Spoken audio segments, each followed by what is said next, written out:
Hello guys. और आज की वीडियो में हम देखेंगे हाइपरमेट्रोपिया पे। ओके सो एक बात मैं आपको बताना चाहती हूँ कि मेरी एग्जाम्स वगैरह चल रही थी and so for that reason I was not making the videos, but now I am back. So let's go. सबसे पहले तो हम जो जो टॉपिक्स कवर करने वाले हैं वो आप सबसे पहले समझ लीजिए। डेफिनेशन हम कवर करेंगे, फिर इटियोलॉजी मतलब उसके कॉजेज क्या है, clinical types, it's components, clinical feature, complications and the treatment. ये 7 टॉपिक के अंदर हम पूरा अपना हाइपरमेट्रोपिया कवर करेंगे। अब सबसे पहले डेफिनेशन के लिए आपको ये नॉर्मली समझना पड़ेगा कि ओके इमेट्रोपिक आई, नॉर्मल आई में आप मैकेनिज्म देख सकते हो कि जब भी कभी पैरेलल बीम ऑफ लाइट आता है और फिर ये रिफ्लेक्ट करता है कॉर्नियल सर्फेस और लेंस से, तो फिर ये रेटिना पे इमेज फॉर्म होती है और वो हम देख सकते हैं। बट हाइपरमेट्रोपिक आई में कैसा मैकेनिज्म होता है कि जब पैरेलल बीम ऑफ लाइट आता है और वो जब रिफ्लेक्ट करता है लेंस से और कॉर्निया के एंटीरियर सरफेस से, तो वो रेटिना के बिहाइंड में इमेज फॉर्म करता है। मतलब ये इसकी डेफिनेशन हो गई है कि when a parallel beam of light coming from infinity focused behind the retina with accommodation at rest is called the hypermetropic eye और hypermetropia। अब हम इसके कॉजेज देख लेते हैं, मतलब इटियोलॉजी। एक्सियल, कर्वेचरल, इंडेक्स, पोजिशनल और absence of crystalline lens.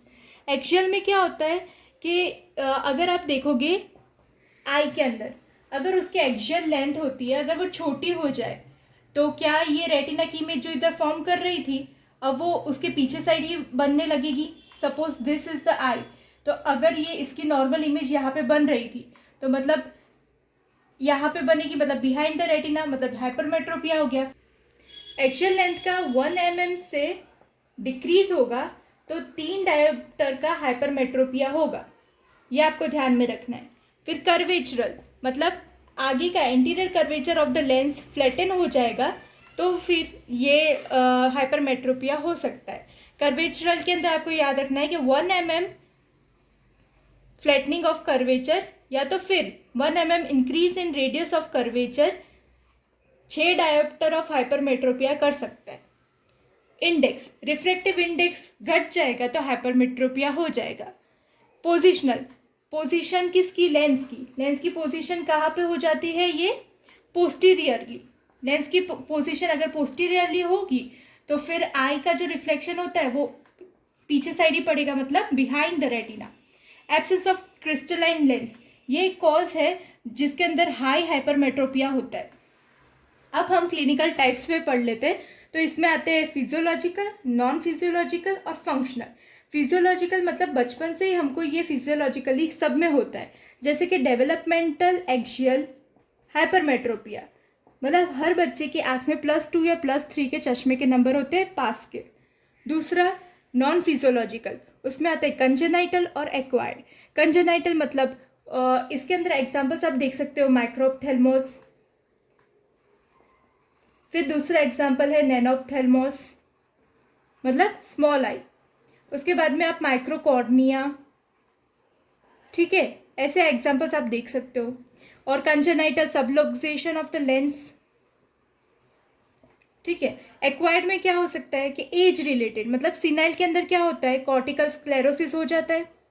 Cortical sclerosis हो जाता है मतलब रिफ्रैक्टिव इंडेक्स घट गया और उसकी वजह से हाइपरमेट्रोपिया हो गया, ठीक है। और फिर लेंस का रिमूवल है, जैसे कैटरेक्ट सर्जरी के अंदर या फिर और भी कोई सर्जरी के अंदर, तो उसके अंदर भी हाइपरमेट्रोपिया हो सकता है।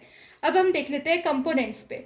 तो कंपोनेंट्स होता है टोटल हाइपरमेट्रोपिया के अंदर क्या क्या चीज़ वो बनाता है। तो मतलब एक लेटेंट वाला, लेटेंट हाइपरमेट्रोपिया में होता है कि it is the amount of hypermetropia which can be corrected by the tone of ciliary muscle.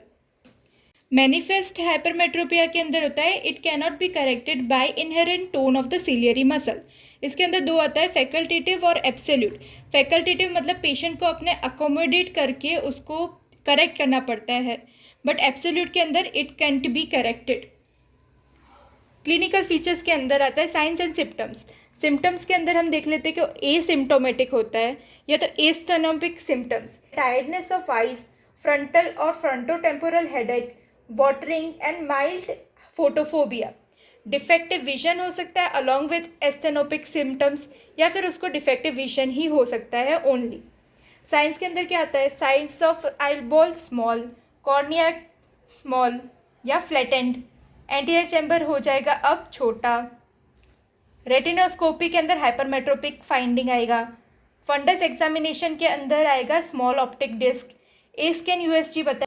Complications के अंदर देख लेते हैं कि रिकरेंट स्टाई ब्लेफराइटिस हो सकता है, amblyopia, accommodative convergence squint, primary narrow angle glaucoma हो सकता है। ट्रीटमेंट के अंदर देख सकते हैं तो उसको कौन से लेंस आएंगे, कॉन्वेक्स या तो प्लस लेंस आएंगे। इसमें स्पेक्टिकल्स या तो कॉन्टैक्ट लेंस हम दे सकते हैं पेशेंट को।